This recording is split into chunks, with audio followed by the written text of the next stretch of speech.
Welcome to the Hamumu Halloween Home Horror Hoedown, the podcast where we watch scary movies so you don't have to. From award-winning to completely unknown, we take them all way too seriously. I'm your host, Mike Hommel. And I'm your host, Solange Hommel. Now, warning, we use a ghoulish number of spoilers, so watch the movies first. Second warning, we don't know anything about anything, so don't take us seriously as we take these movies seriously. Just a heads up for this episode, while we don't go into any detail, this is a movie ultimately about the sexual assault of a minor. So if that's something that's going to be triggering for you, you may want to skip this episode. It's not very loud in our house, is it, Soli? No, in fact, you might say we have a silent house. Ooh, that sounds terrifying. Silent House 2011. It is freezing outside. It is freezing outside. We have our blinds all closed in an effort to conserve heat because we live in a place where they don't know how to build houses that conserve heat. We have our fire lit as well. It's lovely. It is a silent house. It feels Christmassy. We got our Christmas tree still up, which is inappropriate, but Libby loves it. It's no longer a Christmas tree. I have taken all the Christmas ornaments off. I've put all the Christmas things away. We just have a fake pine tree in our house. Yeah, which Libby loves to climb. Yes. First fact about this film. It is, quote unquote, all one shot, meaning it's not literally all one shot, but it looks like it is. That's the gimmick of the movie. Right. The whole thing is filmed from the perspective of the main character, whose name is Sarah. And basically everything is what she is observing at any given time. Yeah. Except, I mean, it's not first person, obviously. I mean, there are some movies that are, but it's rare. No, it's like there's a cameraman right behind her at all times in her life. And sometimes it's a little distracting. Like you don't see him, but you can feel that the cameraman's like making his way around a table or squeezing himself into a corner or running down the stairs behind her. Yeah, there's a lot of bouncy running in this movie. Yeah. It was distracting to me to like I knew the cameraman was there.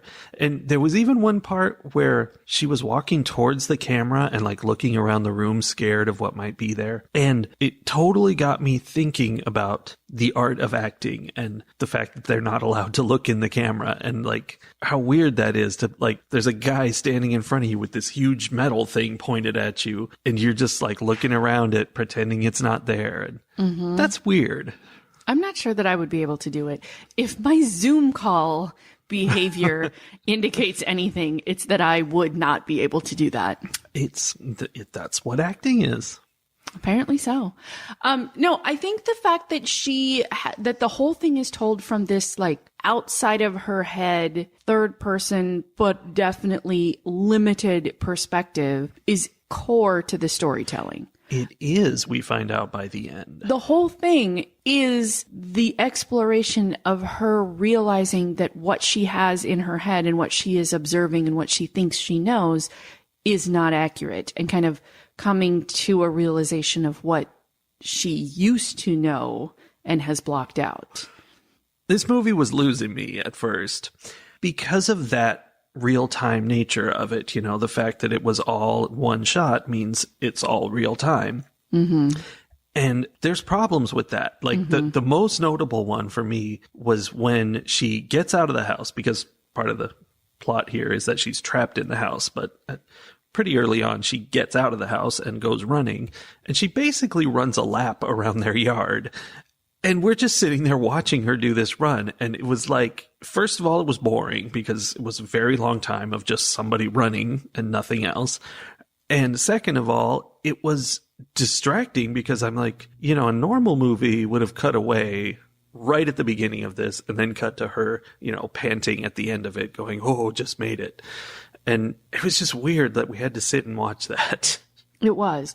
And there are lots of times in the movie where the action walks out of the room and you're just sitting there with her doing nothing for a little while. Corner. And I think they, in the storytelling, they did a good job of having her experiencing things, learning things, whatever, at a fairly good clip. But there were definitely several times after she's had a conversation with either her dad or her Uncle Peter or whoever, and then like literally you watch the action walk out of the room and you're just like, can I go with him? Yeah. Like, I want to know what he's doing. She's boring right now. And in a normal movie, that's what would have happened. That reminds me of the movie Cadaver, where they were going through like a hotel that was like one giant play and you could follow whoever you wanted and whatever interested you the most. But we couldn't do that. No, we were stuck following her. We were trapped with her while she sat and sorted through the trash in her childhood bedroom. Yes. Well, for a while she refused to sort through the trash, but eventually she sorted through the trash. There were parts of that scene that gave me that feeling that I get when we're watching a movie where there's no script and everyone's just supposed to be ad-libbing. Yeah. Where I'm just like, this argument about whether or not she's doing the work that you're asking her to do is going on way too long. Like, why are we still going back and forth about this? And then the opposite of that happened, where she's in there, she's cleaning up the garbage for about 30 seconds, and then she's like, hey, Dad, what are you doing? And he's like, whatever, he's moving something around. Maybe because she heard a noise, I'm not sure. And he yells back, what are you doing? And she's like, cleaning this up. Like, he's like, that's what I like to hear. It's been 10 seconds. Yeah. Yeah. And that was part of the, the real-time nature of it. Like, they wanted to keep it moving. It would have been boring to sit and watch her do the cleaning for a while, but it's also ridiculous for her for them to have this conversation 10 seconds after she starts. On the other hand, that was one of the most important scenes of the movie in terms of understanding. Like, that scene clicks in with something that happens much later that made me put together what was going on. Oh, really? Because in that cleaning scene, I mean, they put it in there for a reason, because you see her put very specific items. And in this house that is filled with junk, all of it looking very old and dark and like nondescript for the most part. In this particular scene, she's in the bedroom that she shared with her cousins, I guess, when they were little. And you watch her like pick a thing up and put it in the trash bag and pick a thing up and put it in the trash bag. And the three things that she picks up. Okay, I only remember one. No, there were three things. There's a yellow boa, there's a pink tutu, and there's a red metal box. Okay. I know what all of those The are. only things that have any color in the entire movie, basically. Yeah. And she puts them in these boxes. And I'm sitting there going like, really? These are the things we're throwing away? There's no other like trash things that you could be throwing away in this room? But there's a reason she wanted to throw them away. Well, yes, it all came back around. And actually, I was bored to tears through probably 3/4 of this movie. Mm-hmm. And then at the end, it did wrap things up in a way where I was like, a lot of the things that annoyed me, the way she cleaned that bedroom, or the way she like went into a complete meltdown anytime there was anything that made her like anything unexpected or anything that scared her, that I now understand why she is like that. The fact that when she was trying to hide from the people who had invaded her house, at least this is what she thinks is going on, in a house filled with a maze of rooms and things to hide behind, she goes into one of the brighter lit rooms and climbs under the dining room table. Which has no tablecloth or anything. No tablecloth, no nothing. Like, I was so annoyed with her. Well, by the end, I'm like, oh, okay. She was hiding like a child hides. Yes. I had that same feeling as you, like where this was like, I kept thinking, is this going to be the open house? Is this just people coming in here and murdering them, and that's that? And then finally, in the last quarter of the movie, they revealed what's really going on, and it was a great treat. That the best thing about it was there's stuff at the very beginning of this movie that feels off. I wrote down, the vibe is off. And I'm like, is this just really, bad writing, bad characterization, but no, it's all a part of it, and it makes sense in the end. And there's just enough of a misdirect, but when you look back, you're like, okay, it still makes sense the way they did it. It just, I jumped to a conclusion that was not the correct conclusion. Like the very first time she had an interaction with her uncle, I was like, ooh, no, dude. Yep. Creepy dude. This guy is the bad guy. It was 100% immediately obvious. Their interaction, it is clear that he has done naughty things. And part of that was like, he gave off a sense of guilt. And part of it was that she gave off a sense of not trusting him. And like, there was a lot of that going on. And at the end, well, he didn't protect her. So those things were true. They just weren't true in the way that I thought they were. Yeah, I mean, he was definitely bad. He was complicit more than just not protecting her. Like, he was Are you problematic. sure? Because I feel like at the end, the vibe that I got was that it really for him was just like he 100% knew what was going on and did nothing about it. He did. And that was what she was holding him accountable for, and that was what he was apologizing for. But when we saw things happening in the past, we'd see two sets of legs. So he was right there. It's not just that he knew what was going on. It's that he was directly involved. I mean, I don't know that he, quote, did anything, but he was standing right there, which is not appropriate. Okay. So the flashback parts where she actually is starting to like have the memories of what was going on and realizing that the things that she's been seeing happening in the house aren't really happening. And like all of that was so chaotic that I kind of lost the thread of what was going on. Also, it was very chaotic. And I had stopped paying attention because I was so bored. Yes. And I had to kind of like pick back up and be like, oh, okay, wait, what did we learn? What did we see? What was that? But the real problem was that her dad was the actual problem from her childhood.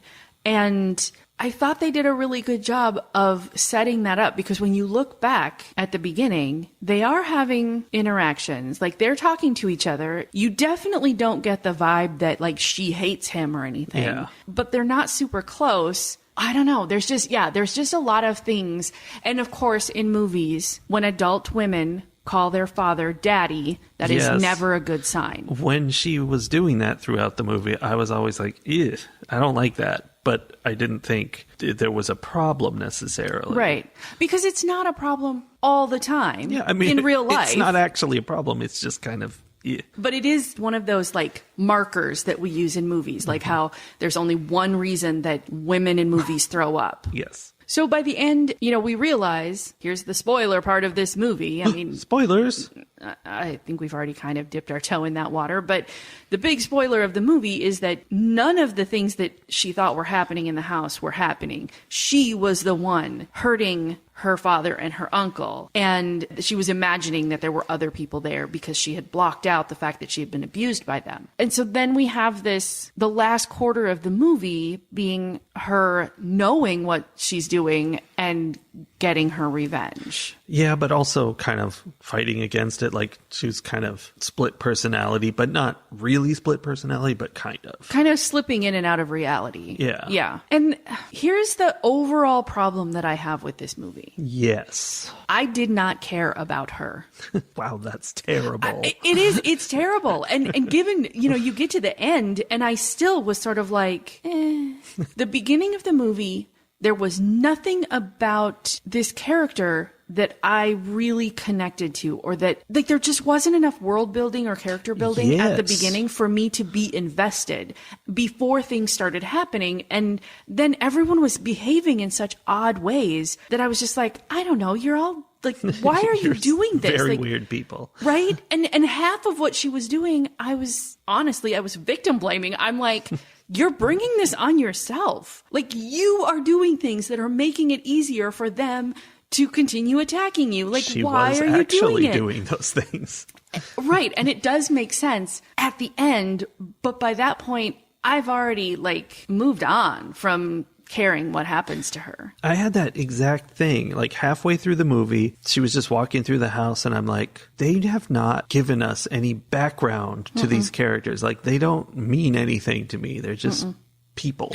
They did this like really brief discussion between the dad and the uncle and the daughter where they were like, it came out that they were there doing repairs on the house, and you could see that the dad and the uncle had tension, and that you could feel like the weirdness between her and both of the men. And then there's a whole discussion with the neighbor girl or the local girl. Yes. Did she exist? Well, no. And we know that because when Sarah slashed at her with a knife, it cut Sarah's own hand. Right. Okay, so she's having this discussion with this imaginary local girl who's like, we used to hang out, and, you know, I came over to this house with you, and don't you remember? And, you know, and that's the point where we learn that somebody's been destroying this house, like throwing rocks at it and stuff, breaking all the windows. Oh my gosh, I didn't think of that. And we learn that they're there to fix it up, clean it out so that they can sell it. And we learn that she has no memories from her childhood. Yeah, or at least very little. Yeah. So, like, we have all the necessary information, but what we don't have is anything that makes any of these three people, or four people if you count the imaginary local girl, we don't have anything that makes them whole human beings. Yeah, it definitely felt like that they were just not explained in any way, which I don't know what they would do other than just maybe have them drive up there and chatting in the car and we get a feel for what they're like. Or having them do anything that wasn't exactly moving the story forward, which is a funny critique for me to make because often I'm complaining that it's the other direction, right? Yeah. But in this case, there are a couple of little things, but it's not enough. And it's always something that's adding to the questions, and it was never anything that was adding to the answers about who are these people. Like, even when she went into the kitchen and got the bottle of beer and like opened the bottle of beer and was drinking, which was clearly an important thing, and it does become important later. But even that, I was like, this is clearly tension filled. This is clearly supposed to be something that I develop questions and concerns about. And it's not just like, oh, this is a girl who, when she relaxes, she drinks beer. Like, that would be a thing about her. Yes, it would be nice to know a thing about her.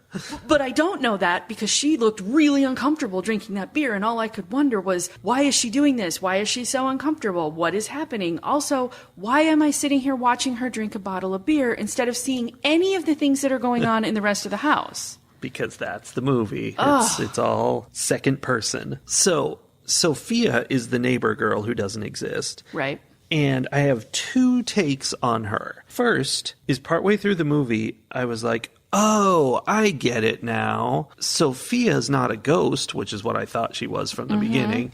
She's a murderer. She's part of this team of killers that's going to come kill them all. And, you know, she did this whole thing about, hey, maybe we should hang out later. I'm going to come over and we'll hang out. And that would be the thing. She'd show up and she'd be like, now we're hanging out. Ha ha ha. And hit her with a hammer. But no, she wasn't. And that leads to fact number 2 about her, which is that I saw on IMDb, one of the directors actually said that Sophia is in fact Sarah's aborted daughter from this abuse, that she obviously had to get an abortion and had issues with. That was absolutely not in the movie in any way, but that's what they decided was the case. Oh my. Okay. Oh. The toilet that poured blood out of the wall. I mean, that's not really so much aborted as miscarried, but whatever. Yeah. Well, depending on what happened to cause. Yeah, that's true. Oh, I had missed that. I thought maybe that just had something to do with the abuse. Yeah. I didn't go there with that imagery, but it makes sense. Wow. So this sort of leads to my second major problem with this film. Okay. For the first 3/4, I don't care what's going on because it's not interesting enough. For the last quarter of the film, I'm just angry because now it's just another movie where a woman or a little girl is gratuitously abused for the purposes of creating an entertaining story. And I don't care that she's the one who is getting her revenge, like that she's the one that's hurting them now. It doesn't matter because the premise of the movie is, look at this other thing that happened and now we have a story. That's what creates a story. Yeah, I can see that. And there's too much of that. Like it's a very appropriate, story. It's something out of the norm, something crazy that happened. So it's a story, but they keep using that same one. That's a problem. There are too many of these movies, and too many of them are mainly written, directed, what have you, by men. And that bothers me. Now, this movie is from 2011, which, despite what my brain tells me, is over a decade ago. It is. And, there was a time when movies like this and the fact that she was the one getting revenge, like there was a time where that was part of the shift of the culture. Was it's not just a movie about a woman being attacked. It's about a woman who was attacked who is now getting revenge. That was the first version of strong women. Yes. And now I think we have moved on to a point where our strong female characters, the thing that makes them important doesn't have to be the trauma that they experienced. It doesn't mean that they shouldn't have experienced trauma or that we can't talk about those things, but it's not the only thing that makes them important. It's sort of like now we have characters in movies and TV who are gay or trans or, bi or whatever, and that's not the only important thing about them. That just happens to be part of their characteristics. That was a cool bit in a movie we watched a little bit ago, Talk to Me. We didn't even mention it because it's literally not important at all to the plot. One of the characters in the movie is non-binary, and people refer to them as they, and that's it. They're just a regular person, and that's all. And that's something. It's not part of the story. Yeah. It just is happening. And I think that's, I think now when we have stories, horror or otherwise, about strong women, they may have trauma in their past, but the story isn't necessarily about the trauma happening or about them getting some kind of revenge or having to heal from the trauma. Yeah. It's just that it's part of who they are when they do other things in their lives. They raise their children or have relationships or go to jobs. Fly spaceships. Yeah. Whatever.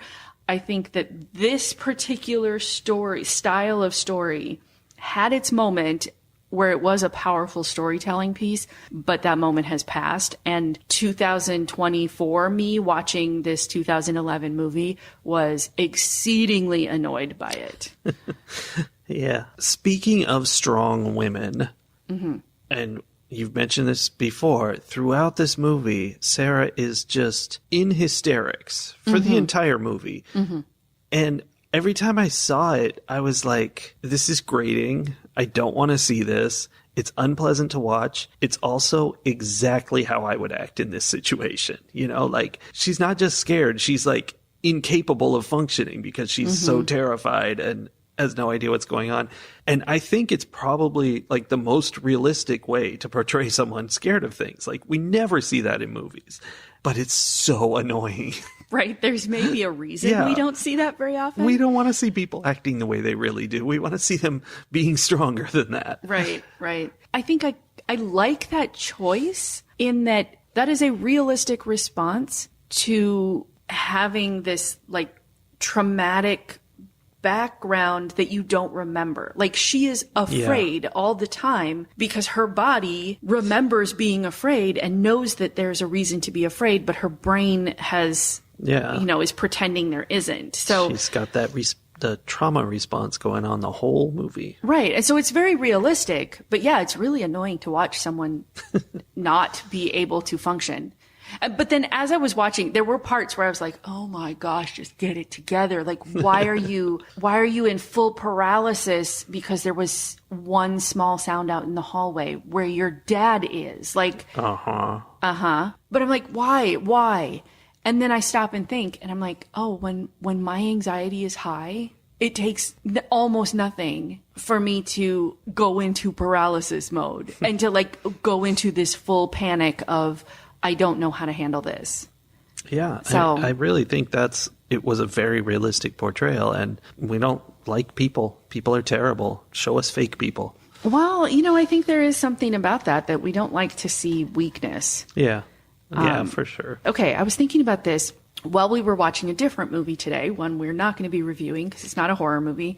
We watched Lift, which was funny. And like, if you like ridiculous heist movies, go for it. Like, it's funny. You're reviewing it. Yeah, they're fun. Whatever. Watch it. I want to say that because I am also going to say I really didn't like that movie. Mostly because it made me think so deep. Like, it was so obvious that this was the fantasy of a very specific type of person, type of male person who had this fantasy about being the strongest and the person that everyone looked up to and the person who had all the answers no matter what the question was, and who everyone was willing to just like give up their whole lives and everything that was important to them in order to follow you into battle, sort of thing. And I'm like, this is the fantasy of a very specific kind of person, and that person is not me.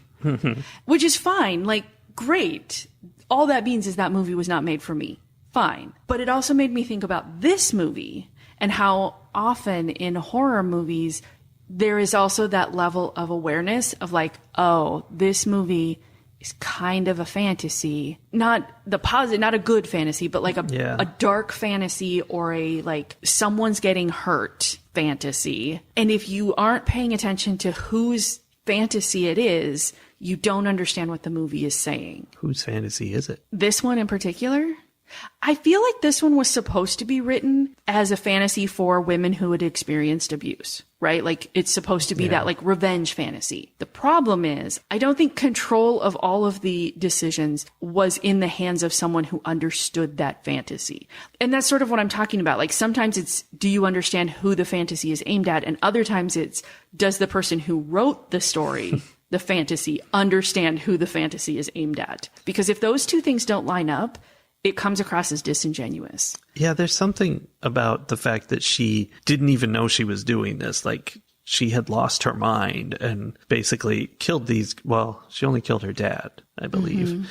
She killed him. In the end, she ends up killing him in a lucid way. She's like, he comes for, he turns on a dime and goes nuts. And she quite reasonably kills him, which I think is a Hollywood thing where they're like, well, we got to make it very clear that this is okay. Right. It would have been a grayer area if she had, if he had not had the opportunity to very conclusively prove to the audience he is still intent on abusing her. He's truly awful. Yeah. It's that as opposed to, you know, like if she had lured them out to this house and arranged it so that they would get killed, like that would, she'd be a villain, like not a villain, she'd be an anti-hero or something like that, you know, like, hooray, she's killing these bad guys. But, you know, that's like revenge fantasy. Yeah. This was like revenge fantasy mixed with, well, she's a psycho killer. Like, it's weird.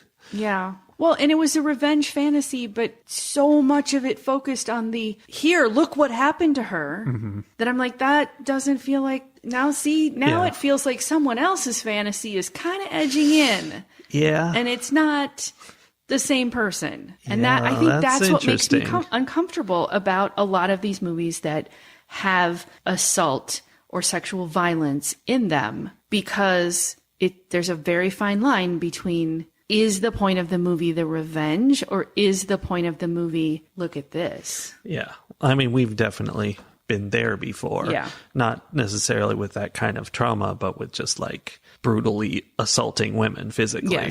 Yes. So something I liked more about this film was that there was a lot of symbolism that you could pick out. It was like the kind of symbolism we're taught in high school English, like very overt, red curtains mean this, you know? And I think it's funny that so often, like, we're taught to find that symbolism in things where I'm like, I don't know that symbolism existed when that story was originally written. Yeah. We've created that.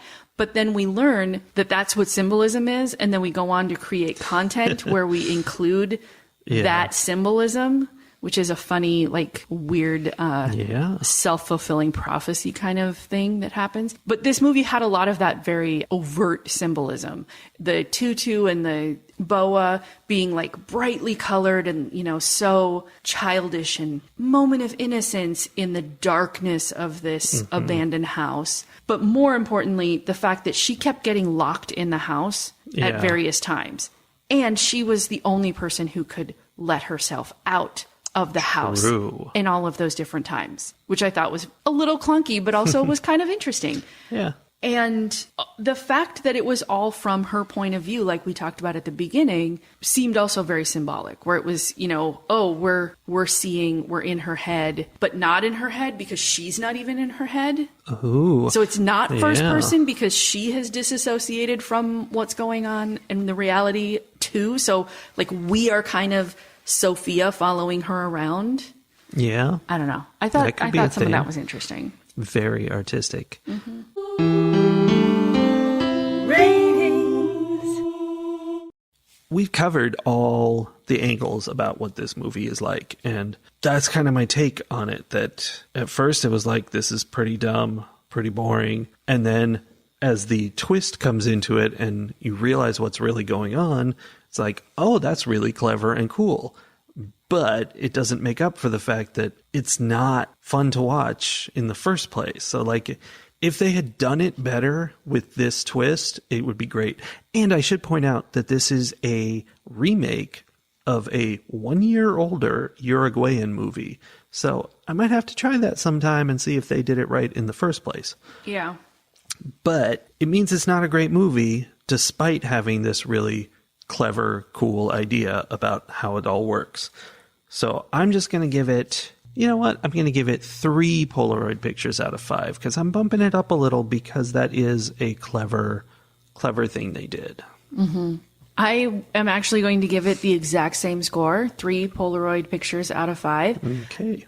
For basically the same reason. I did not enjoy this movie. Mm-hmm.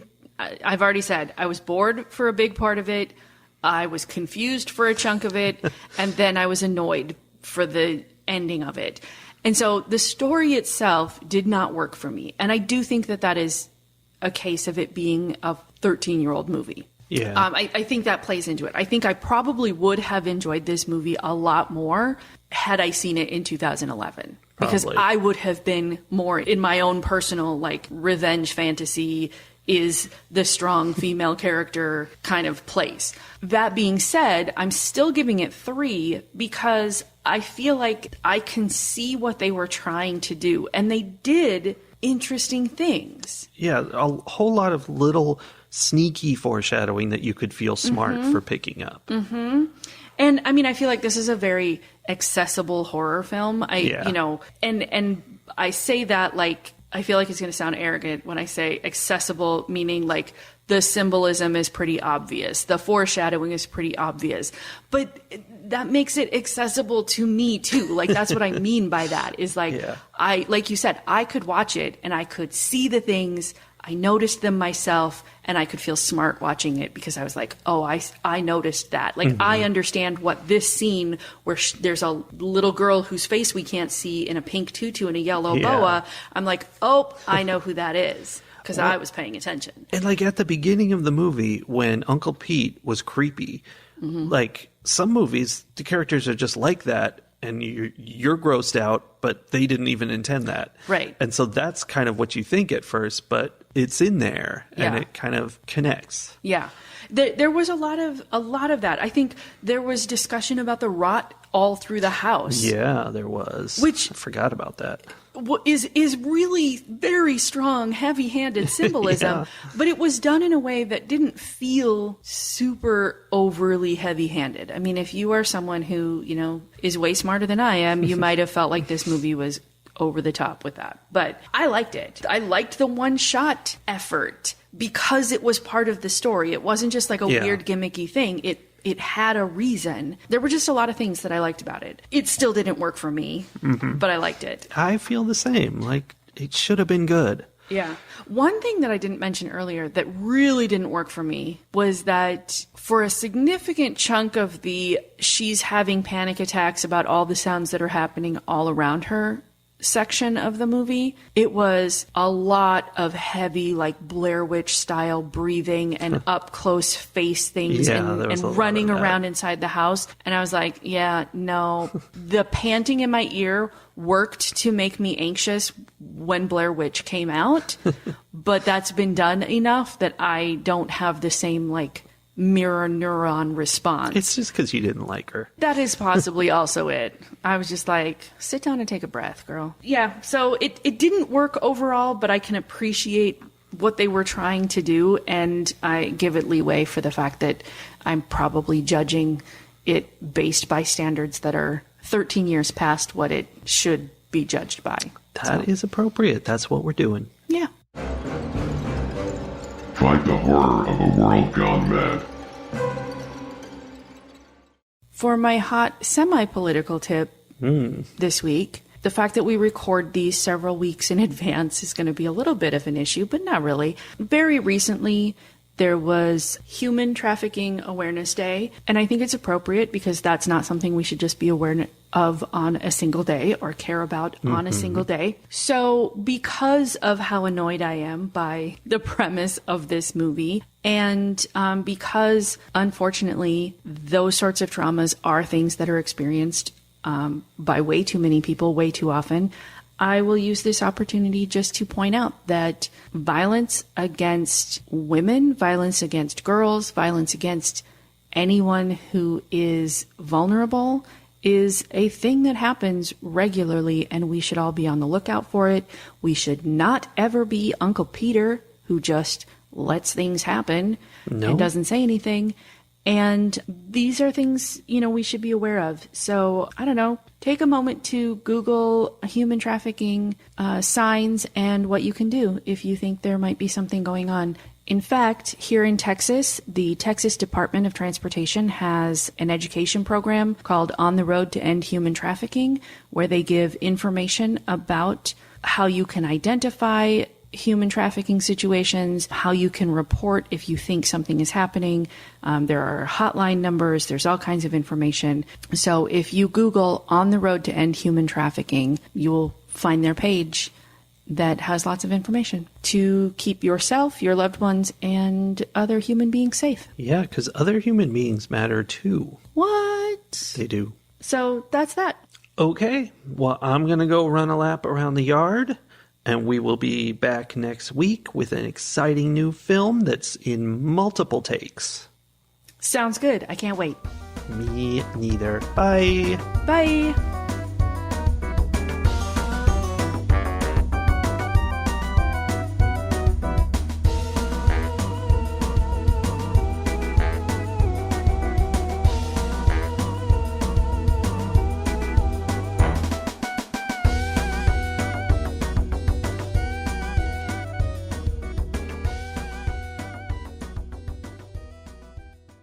Mm-hmm.